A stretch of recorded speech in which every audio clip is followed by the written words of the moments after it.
po. Kamusta po kayo? Sa umaga pong ito ay pagbubulayan natin ng isa sa mga kabanata sa Biblia na paborito at naging paborito ng marami sa atin, lalo pa nga sa ating kinakaharap na krisis sa ating kapanahunan. Ang tinutukoy ko po ay ang awit, kabanata 91. Bagaman marami na sa atin ang napagbulayan ito sa ating mga personal na pagbubulay, hayaan po ninyong muli natin itong balikan at himayin ang mga katotohanang itinuturo ng Diyos mula dito. Makibukas po kayo sa Awit chapter 91.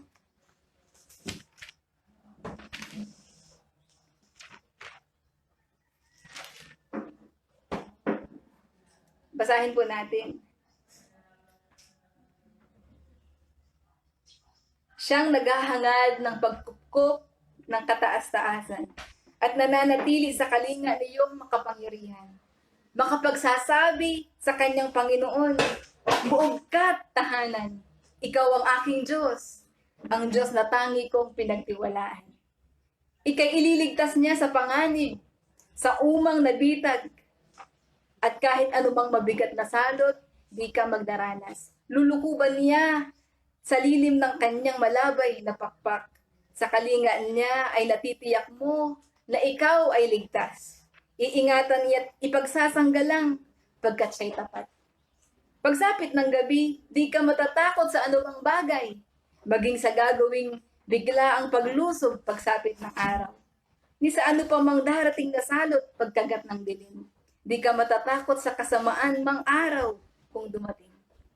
Kahit na mabuwal sa iyong harapan ang 1,000 tao, sa iyong paligid ang bilang ng patay maging 10,000, di ka matatakot at natitiyak mong di ka maaano. Ika'y nagmamasid at sa panunood iyong mamamasdan. Yaong masasama ay makikita mong pinarurusahan. Sapagkat si Yahweh ang iyong ginawang tagapagsanggalang at ang pinili mong mag-iingat sa iyo'y kataas-taasan, di mo aabuting ika'y mapahamak at walang daratal kahit anong uri mga paghihirap sa iyong tahanan. Susuguin niya ang maraming anghel, sila'y susubaybay. Kahit sa ang dako ikaw maparoon, tiyak iingatan. Sa kanilang palad ay itatayo kat silang magtataas nang hindi masaktan ang mga paa mo sa batong matalas. Kahit ang tapakan mo ay mga leon, ahas na babagsik, di ka maaano sa mga serpiente, leyong mababangis. Ang sabi ng Diyos, aking ililigtas ang tapat sa akin, at iingatan ko ang sino mang taong ako'y kikilanlin. Pag sila'y tumawag, laging handa ako na sila'y pakinggan. Aking sasamahan at kung may hilahil, ay sasaklolohan. Aking ililigtas at ang bawat isa ay parangarangalan. Sila'y bibigyan ko gagantimpalaan ng mahabang buhay at nakatitiyak na ang tatamuhin nila'y kaligtasan. Tayo po isang daling manalangin, dakilang Diyos, minsan pa kayo ang siyang magturo sa amin. Nagpapakumbaba kami sa inyong harapan, ang inyong Santong Espiritu ang magpaunawa sa amin ng mga katotohanan na nais ninyong maunawaan namin. Binubukas namin ang aming mga puso, Panginoon. Kayo, Banal na Espiritu, ang siyang sumakop sa aming mga buhay, sa aming kalooban. Nais naming matanggap ang pagpapala na spiritual na inihanda ninyo para sa bawat isa sa amin. Pinupuri namin kayo, pinasasalamatan sa pangalan po ng aming Panginoon Jesus. Amen. Sa kabanata po ay inisa-isa ang mga pakinabang kapag ang Diyos ay ginawa nating kanlungan o kublihan at kuta o muog o tanggulan. Ang atin pong tema sa umagang ito ay yung the benefits of making God a refuge and fortress. Sa English po ay yung ginamit yung mga salitang refuge at fortress.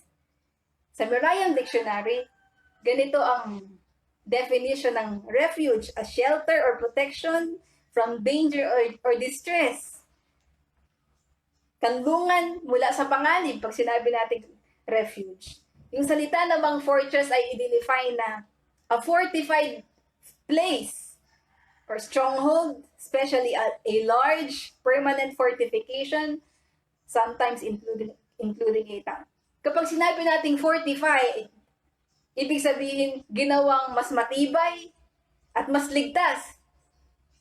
Kapag mayroong digmaan ng mga sundalo ay doon nagkukuta sa muog.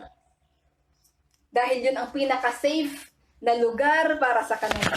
Kaya kapag medyo dihado na sa labanan, bumabalik lamang sila sa kanilang kuta dahil alam nilang doon ay hindi sila basta-basta masasalakay at madadaig ng kanilang mga kaaway.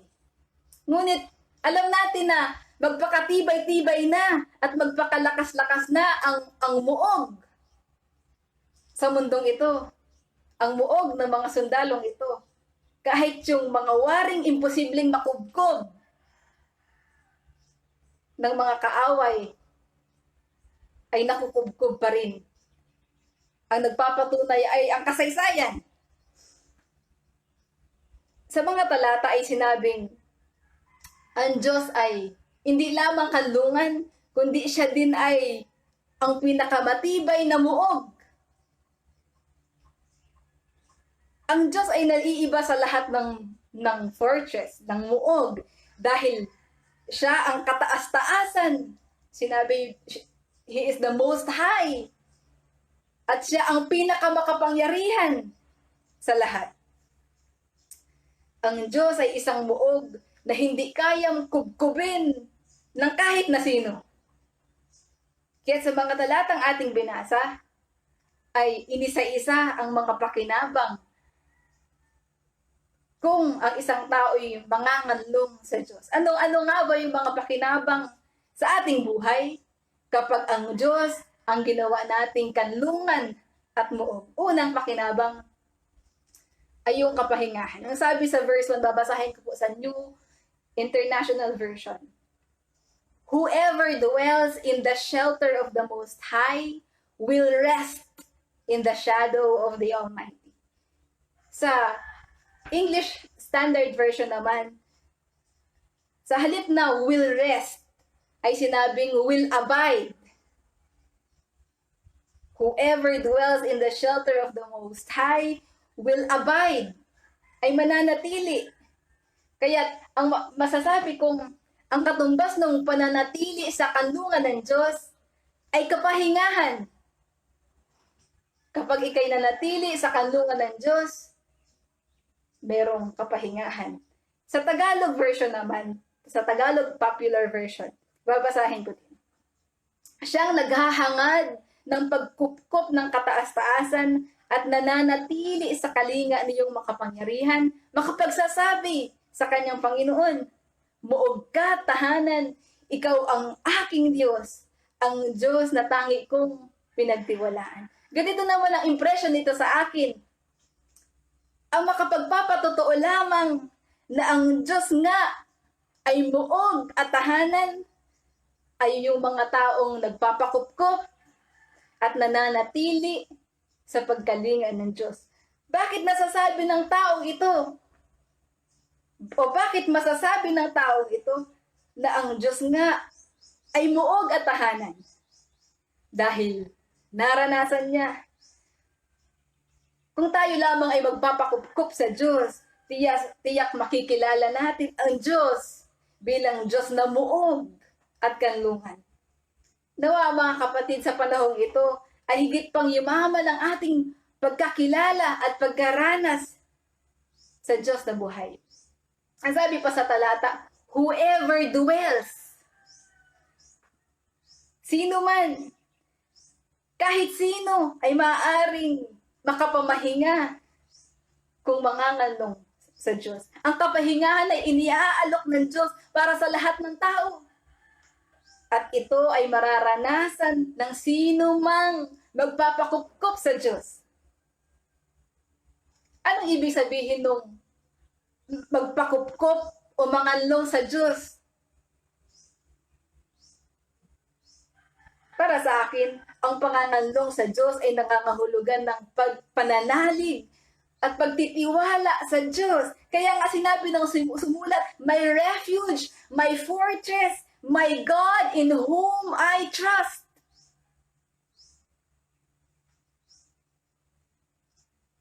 Nang isuko natin ang ating buhay kay Kristo, tayo'y nagpakupkop sa Diyos. Ang sabi ni Jesus, lumapit kayo sa akin, kayong lahat, nang napapagal at nabibigat ang lubha, at kayo'y pagpapahingahin ko. Ang lahat ng mga nakipag-isa kay Kristo ay nakaaranas ng kapahingahan ng kaluluwa. Kung meron mang pangunahing bagay na nagdulot sa ating kaluluwa ng labis na bigat at pagkapagod, yun ay ang ating mga kasalanan. Ngunit nang tayo manalig kay Kristo, tayo'y pinatawad ng Diyos ating mga kasalanan at pinahawi ang bigat ng hatol ng kaparusahan na dapat ay ipataw sa atin. Sa gayon, ang ating kaluluwa ay nakapamahinga.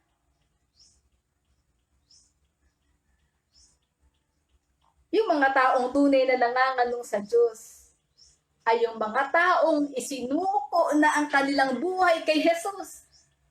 Uulitin ko, ang mga taong tunay na nanganganong sa Diyos ay yung mga taong isinuko na ang kanilang buhay kay Jesus. Hanggat hindi mo isinusuko ang iyong buhay kay Kristo, hindi mo masusumpungan ang kapahingahan ng iyong kaluluwa. Hindi ka maaaring makapanatili sa lilim ng malalabay na pakpak ng Diyos. Kailangan munang dumating ka sa puntong angkinin mong ang Diyos ay para sa iyo. My refuge, my fortress, my God. At hindi lamang ang angkinin mong ang Diyos ay para sa iyo, maging ikaw ay para sa Diyos. Kapag sinabi mong, God is your God, hindi mo lamang inaangkin na ang Diyos ay para sa iyo, inihahayag mo rin na ikaw ay pagmamayari ng Diyos. Siyempre, kung sino ang Diyos mo, kung sino ang pinapanginoon mo, siya din ang magiging refuge at fortress mo. Hindi ba ganun naman yun? Hindi sinabing, your God is my refuge and my fortress. Maliban na lamang, hindi ko pwedeng sabihin sa kanya o sa iyo na ang Diyos mo ang aking refuge and fortress kung hindi ko naman Diyos ang itinuturing mong Diyos. Kung sino ang Diyos mo, kung sino ang pinapanginoon mo, siya ang magiging kanlungan mo. Tiyak yan. Yung mga taong ang pinapanginoon ay salapi, nanganganlong din sa salapi. Kaya kapag naubos ang salapi, wala na rin kapahingahan. Anong mga bagay sa buhay mo ang kapag nawala sa iyo ay magiging restless ka na?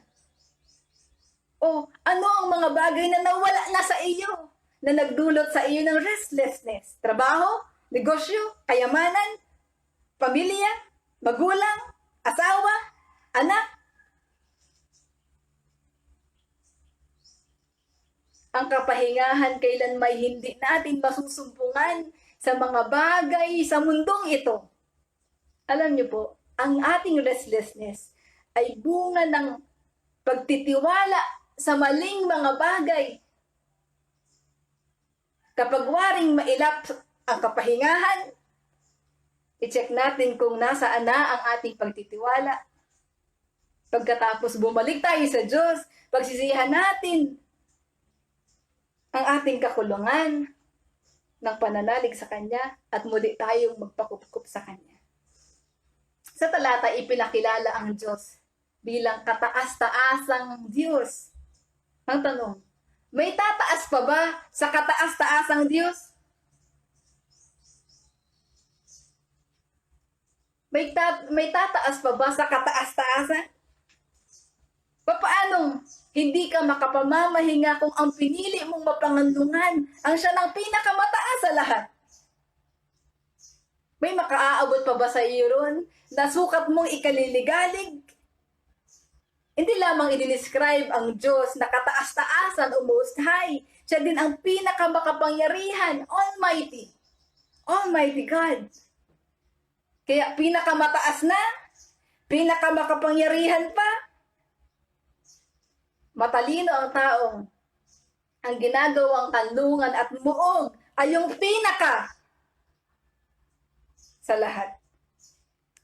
Hindi lamang kapahingahan ang maaari nating maranasan, kundi maging ang kapayapaan. Yun ang pangalawang pakinabang kapag tayo'y nanganlong sa Diyos. Ang kapayapaan. Ang sabi sa verse 5 hanggang 6. Pagsapit ng gabi, di ka matatakot sa anumang bagay, maging sa gagawing biglaang paglusob, pagsapit ng araw, ni sa ano pa mang darating na salot pagkagat ng dilim. Di ka matatakot sa kasamaan mang araw kung dumating. You will not fear the terror of night, nor the arrow that flies by day, nor the pestilence that stalks in the darkness, nor the plague that destroys at midday. Bakit hindi matatakot ang isang taong ang kanlungan at ang muog ay ang Diyos?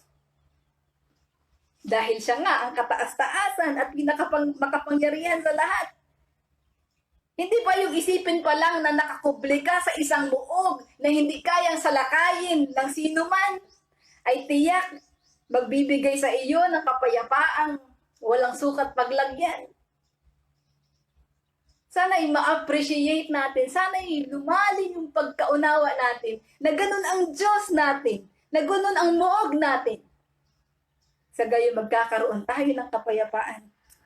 Siguro noong unang panahon, pag may digmaan at ikaw ay nasa isang lugar kung saan hindi ka tiyak kung ligtas ka o hindi, tiyak na matatakot ka. Kapag wala ka dun sa buog at inabutan kang mag-isa, ang gabi magiging lubhang nakakatakot, lalo na't hindi mo nakikita ang nangyayari sa paligid. Hindi mo alam kung nariyan ang mga kalaban para ikaw ay salakayin. Kung umaga naman, ay gayon din dahil naglipa na ang mga palaso ng kaaway. Sino ang hindi matatakot kung hindi nakakubli sa isang buog? Naisip ko na, magpakagaling-galing na ang isang sundalo kung maiwan siya sa labas ng buog na napapaligiran ng mga kaaway, tiyak masasawi siya. Paano hindi siya matatakot? Gayun din naman, hindi ba't sa mundong ito'y naglipa na ang ating mga kaaway, ang mga masasamang spirito na palagi naghahangad ng ating kapapahamak? Ngunit, payapa ang ating kalooban kung tayo nagtitiwala sa Diyos at nangungubli sa Kanya. Naalala ko tuloy si Pedro. Nang siya ipinadakip ni Haring Herodes, pagkatapos ng papugutan ng haring ito si Santiago na kapatid ni Juan. Si Pedro ay ikinulong. Yan po sa Gawa chapter 12. Kung gusto nyo basahin. Siya ay ikinulong at pinagbantayan sa napakaraming mga kawal. Para kinabukasan ay iharap sa bayan. Kung ikaw ang nasa katayuan ni Pedro, makatulog ka pa kaya ng gabing iyon?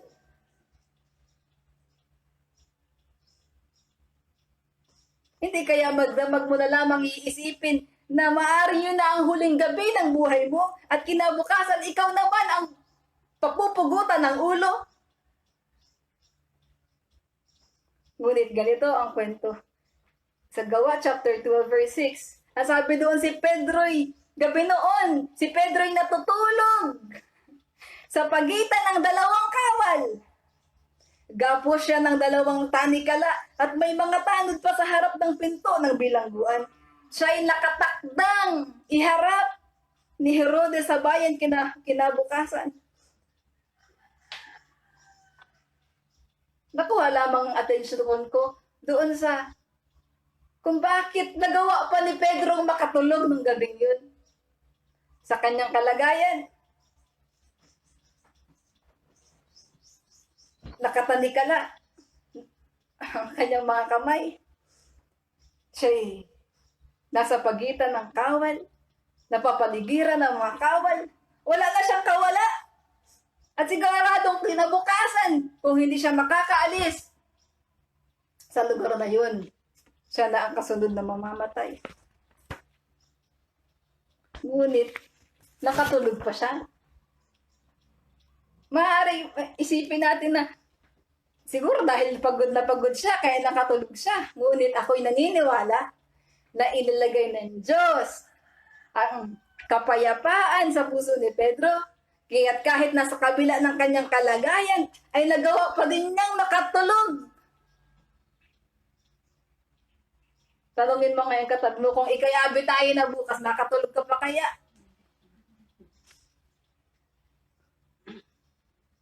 Yung walang alang maipapangsaing na bukas, hindi ka na makatulog. Yung pakayang apatayin ka na bukas.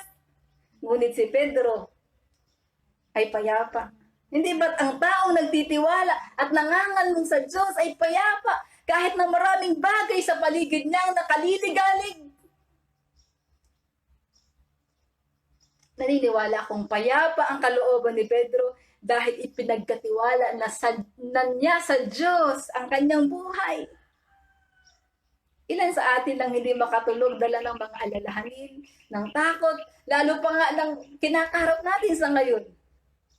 Ngunit si Pedro, kahit alam na niyang posibleng patayin siya kinabukasan, naranasan pa din niya ang kapayapaan.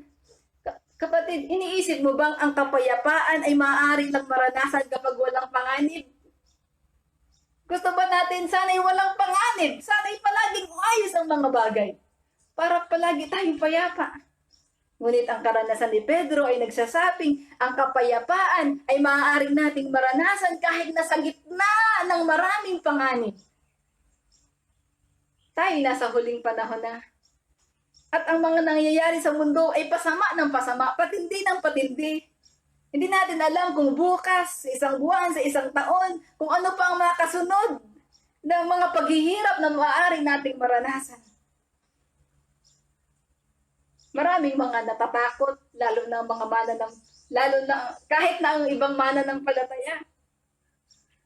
Sa sunod-sunod na mga kalamidad, nararanasan ng lahat ng tao sa buong mundo.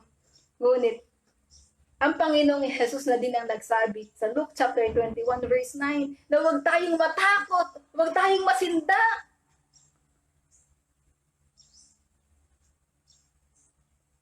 Ang mga taong nangangalong sa Diyos ay hindi masisinda dahil alam nilang ang Diyos na kanilang muog, ang pinakamataas at pinakamakapangyarihan sa lahat.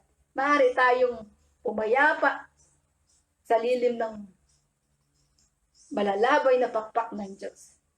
Pangatlong pakinabang ay yung security o protection, yung katiyakan, yung pag-iingat ng Diyos. Yung mga taong nangangalong sa Diyos ay hindi lamang nakakaranas ng kapahingahan, ng kapayapaan, kundi maging ng pag-iingat ng Diyos. Ang Diyos ay parang tulad ng inahin sa kanyang mga sisiw. Kung papaanong pinoproteksyonan ng isang inahin ng kanyang mga inakay, gayon din ang Diyos sa mga nangangalong sa Kanya. Ang Diyos sa mga anak niya. Siya ang kanilang magiging tagapag-ingat. Siya ang ating tagapag-ingat. Ang sabi sa verse 4, He will cover you with His feathers, and under His wings you will find refuge. His faithfulness will be your shield and rampart. Anong katibayan? Na tayo iingatan nga ng Diyos.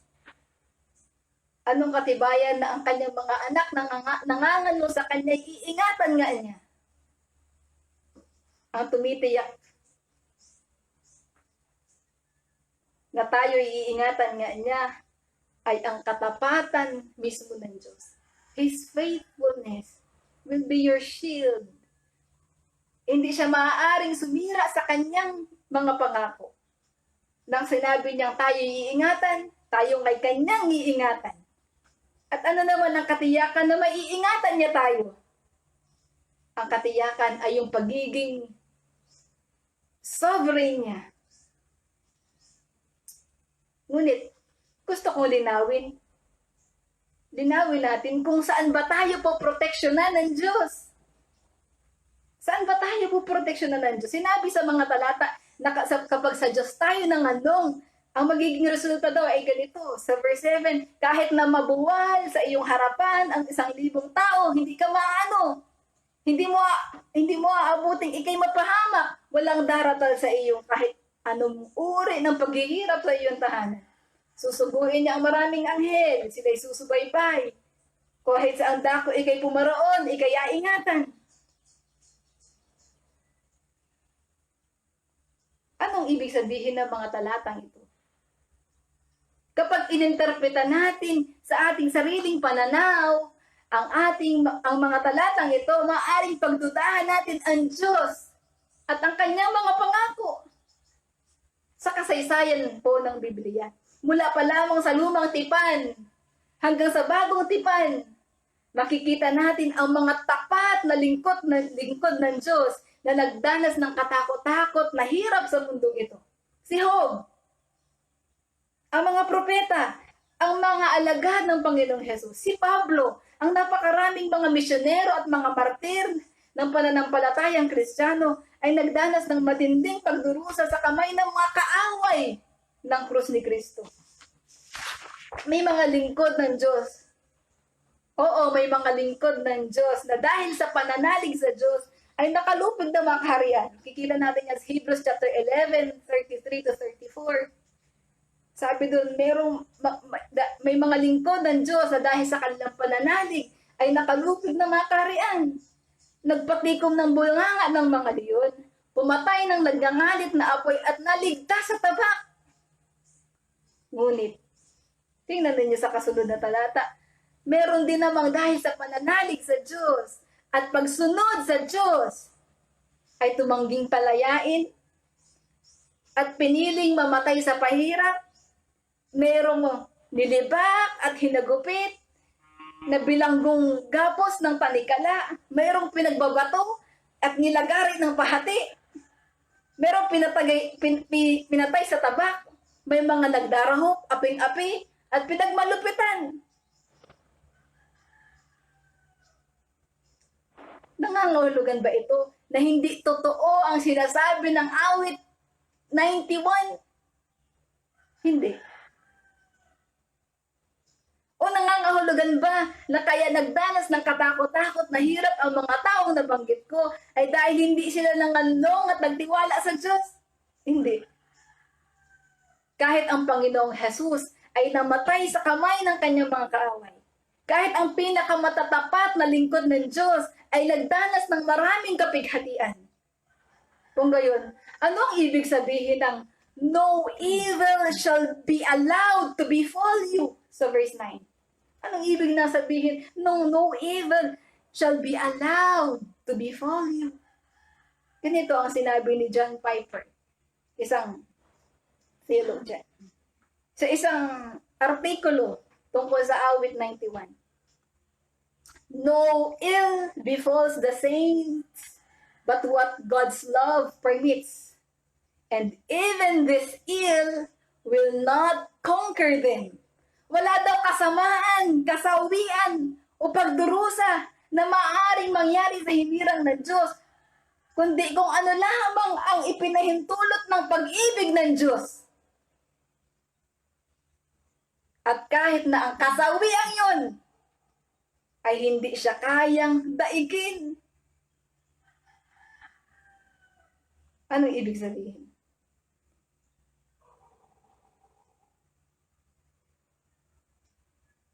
Ang sabi ni Pablo sa Roma 8:35, sino ang makapaghihiwalay sa atin sa pagmamahal ni Kristo? Ang paghihirap ba? Ang kapighatian, ang pag-uusig, ang gutom, ang kahubaran, ang panganib o ang tabak?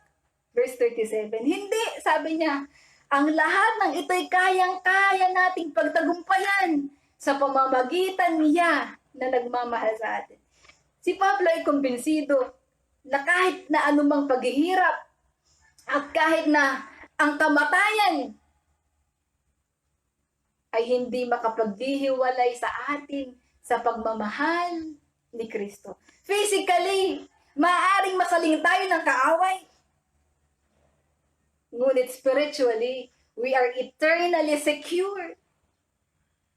Iyan ang dahilan kung bakit ang mga martir ng pananampalatayang Kristiyano ay buong tapang na hinarap ang matinding pag-uusig at kamatayan alang-alang kay Kristo. Sinabi ni Pablo sa 2 Timothy chapter 1 verse 12, I know whom I have believed.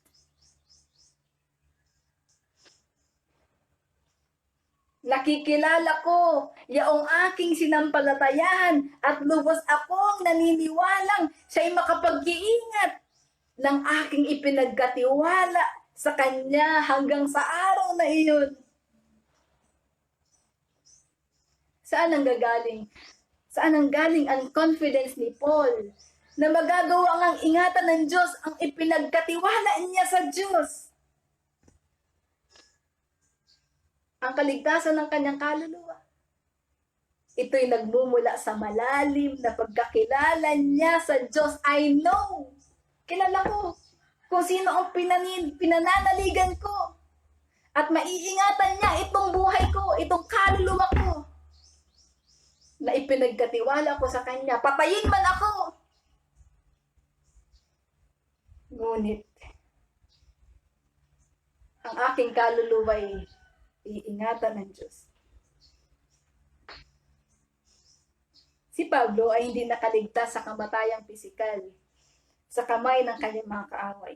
Ngunit, alam niya na ang kanyang kaluluwa ay nasa pag-iingat ng Diyos magpakailanman. Mga kapatid, sana'y ganoon din natin tinitingnan ng ating buhay. Sana'y hindi na ang ating pisikal na kaayusan at kaligtasan ang ating major concern, kundi ang kalagayan ng ating kaluluwa. Sa gayon, ipahintulot man ng Diyos na maghirap o magdusa ang ating katawang lupa, hindi matitinag ang ating pananalig sa Diyos. Ang tunay na mahalaga ay yung ating eternal security. Salamat tayo sa Panginoon. Maraming pagkakataon na iniingatan niya tayo mula sa physical harm. Ngunit, kung ipahintulot man niyang manghalib ang ating physical na buhay, ang tiyak ay ito.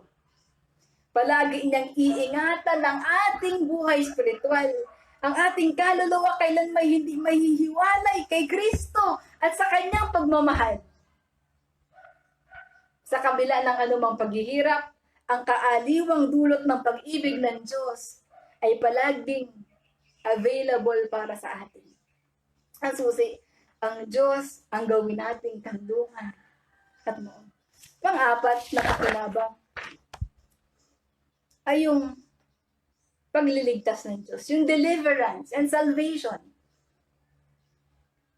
Sabi sa verse 3, surely He will save you from the fowler's snare and from the deadly pestilence. Sa isang komentaryo ay ganito ang sinabi tungkol sa talatang ito. The spiritual life is protected by divine grace from the temptations of Satan, which are the snares of the fowler, and from the contagion of sin, which is a noisome pestilence. Kaya kapag ang Diyos daw ang ginawa nating kandungan at muog, ang ating spiritual na buhay ay ingatan ng biyaya ng Diyos mula sa mga tukso ni Satanas at mula sa pagkahawa ng kasalanan.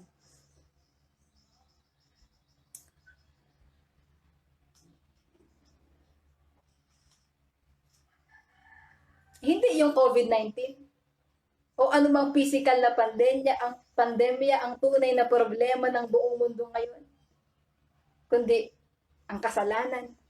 At kung mayroon mang pangunahin tayong kalaban na nagnanais palagi na tayo mahulog sa kanyang mga bitag. Iyon ay si Satanas at ang kanyang mga kampon. Kaya ang mamuhay sa ating sariling lakas at hiwalay sa Diyos ay isang kahangalan, kapatid. Ang lumayo sa Diyos ay isang pagpapatiwakal na spiritual.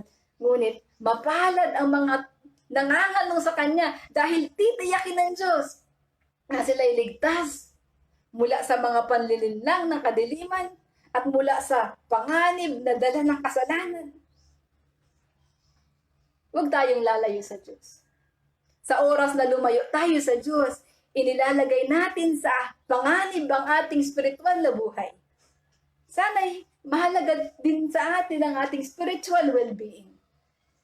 At sana yun ang pinakamahalaga para sa atin.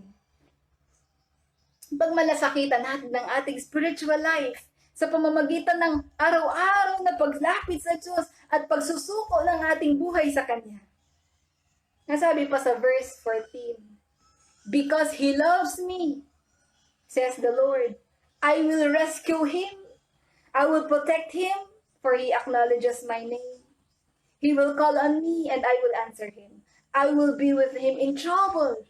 I will deliver Him and honor Him. With long life, I will satisfy Him and show Him my salvation." Yung mga taong nangangalong sa Diyos, yung mga taong nagmamahal, at kumikilala sa Diyos, mas pinipili nilang mamuhay ng malapit sa Diyos. Ang pangako ng Diyos sa mga taong magmamahal sa Tagalog ay tapat. Iingatan, ililigtas daw niya ang mga tapat sa Kanya. Naalala niyo pa siguro yung ating devotion nung makaraan kay Pastor Manny na ang mga tapat ay tumutukoy sa mga taong nanalig sa Kanya, hindi dahil talagang tapat sa lahat ng mga bagay, ngunit itinuturing ng Diyos na tapat. Yung mga tao tapat, yung mga taong nanalig sa Kanya, yung mga taong hinirang niya. Ang sinabi ng Diyos na i-rescue niya, iingatan niya.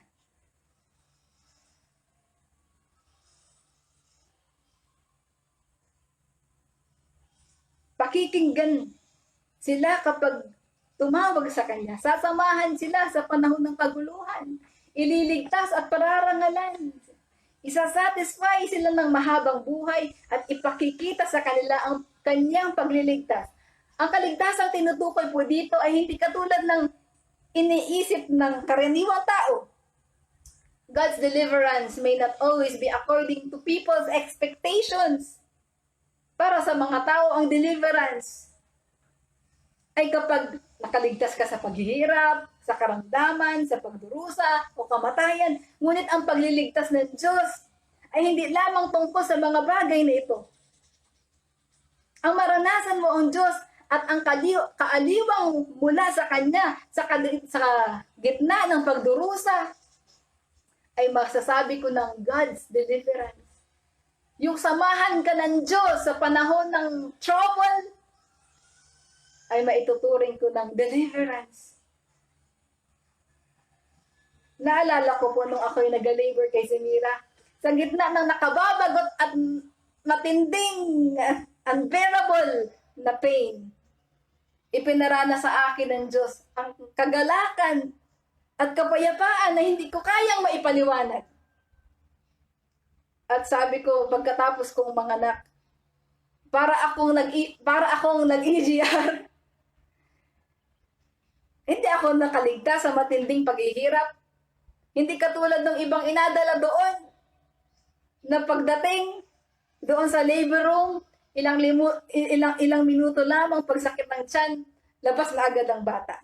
Ngunit, hindi man ako iniligtas ng Diyos sa paghihirap ng iyon, ngunit naranasan ko sa panahong iyon ang Diyos at higit ko siyang nakilala. Para sa akin, mas mahalaga ang pagkaranas sa Diyos at higit na pagkakilala sa Kanya kesa sa maalwang buhay, kesa sa buhay na walang paghihirap. Sana hindi masayang ang mga paghihirap, pagdurusa na pinapayagan ng Diyos na ating maranasan. Sa gitna ng sakit at pagdurusa, karamdaman man yan, nais ng Diyos na maranasan natin siya at makilala. Ang sabi ng Diyos, I will be with Him in trouble. Ang maranasan ko yun, mas na-appreciate ko ang Diyos. At masasabi kong yung appreciation ko sa Diyos nang maranasan ko yun ay hindi ko mararanasan kung hindi ko naranasan yung ganong hirap.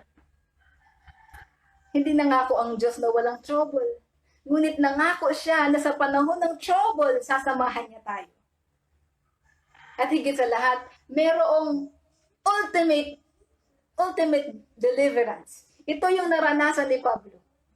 Ang sabi niya sa 2 Timothy chapter 4, verse 18, The Lord will rescue me from every evil attack and will bring me safely to His heavenly kingdom.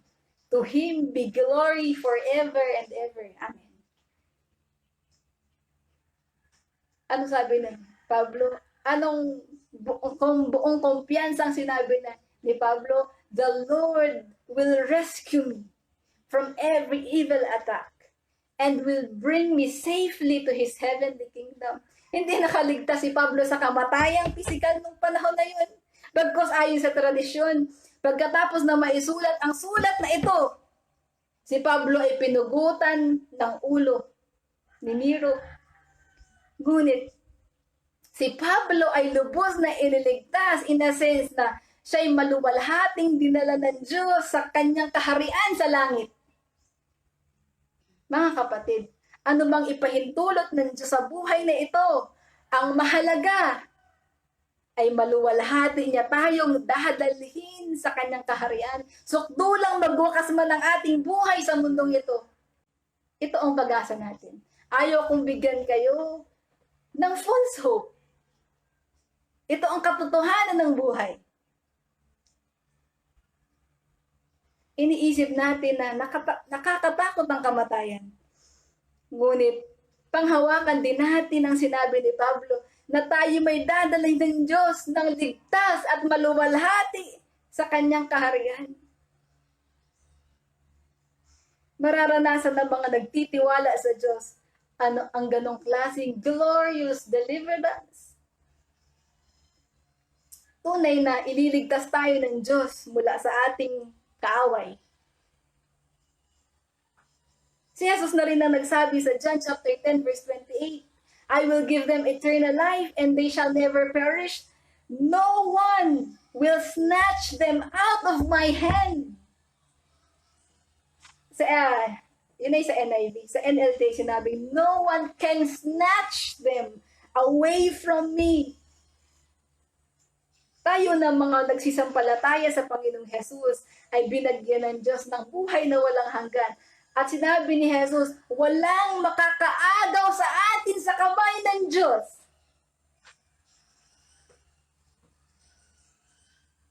Kahit anong gawin ng kaaway, alam niya na hindi niya tayo maaagaw sa kamay ng Diyos. Magkagulo man ang mundo, kapatid.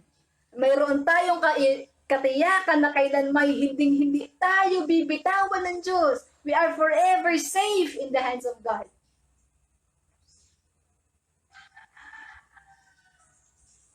We are secure in God's hands.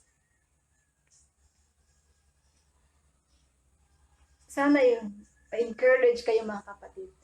Sana'y mawala ang ating mga takot, lalo na sa panahon ito na napaka-uncertain ng mga pangyayari sa mundo.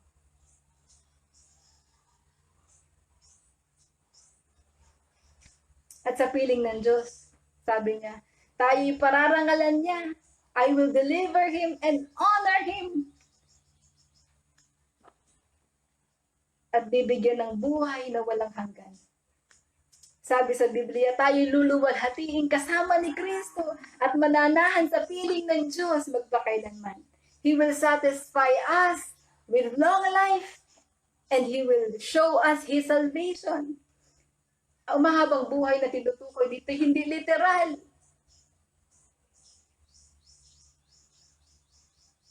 Dahil may mga tapat na lingkod ng Diyos na maagang namatay. Ngunit ang tinutukoy dito, the long life, ayun, eternal life, na mararanasan ng lahat ng mga taong nagsuko ng buhay sa Panginoong Jesus. At tiyak doon sa piling ng Diyos ay walang hanggan tayong masisiyahan sa kagandahan ng Diyos at lulubusin ng Diyos sa ating kaligtasan. Bilang pagtatapos, nais kong itanong, ang kataas-taasang Diyos ba ang siya mo nang ginawang iyong kanlungan at muog? Isinuko mo na ba ang iyong buhay kay Kristo? Tanda ng buong pusong pananalig at pagpapasakop sa Kanya. Kung gayon, mapalad ka. Maaari mo nang sabihin sa Diyos, "You are indeed my refuge, my fortress, my God, in whom I trust." Mapalad ka dahil tatamuhin mo ang kapahingahan, ang kapayapaan, ang pag-iingat, ang pagliligtas, ang buhay na walang hanggan. Ang Diyos ay palaging nag-aanyaya sa sino man na mangandong sa Kanya. Ang wika niya sa Kanyang bayang Israel na tumangging magpakupkup sa Kanya. Sa Lucas chapter 13 verse 34, sinabi niya sa Kanyang bayan, "Jerusalem, Jerusalem, pinapatay mo ang mga propeta at binabato ang mga sinugo ko sa iyo. Makailan kong sinikap na kupkupin ang iyong mga mamamayan, gaya ng paglukob ng isang inahin sa kanyang mga sisiw. Ngunit ayaw mo, kaya't lubos kang pababayaan." Nais ng Diyos na kupkupin ang kanyang bayan, ngunit ayaw nila. Sa NIV ay sinabing, they were not willing. Kahit gusto ng Diyos na tayo'y kupkupin, kung ayaw naman natin, hindi tayo maaaring kupkupin ng Diyos. Ang kukupkupin lamang ay ang mga gustong magpakupkup. Kaya't wala nang ibang choice ang Diyos kundi pabayaan yung mga ayaw magpakupkup sa Kanya. Sana kapatid, wala ka sa ganyang kalagayan, ikaw na nakikinig ngayon. Ano pa ba ang hinahanap mo sa buhay na ito? Ano pang pumipigil sa iyo para hindi lubusang magpakupkup at sumuko sa Diyos? Gayong nasa Kanya ang lahat.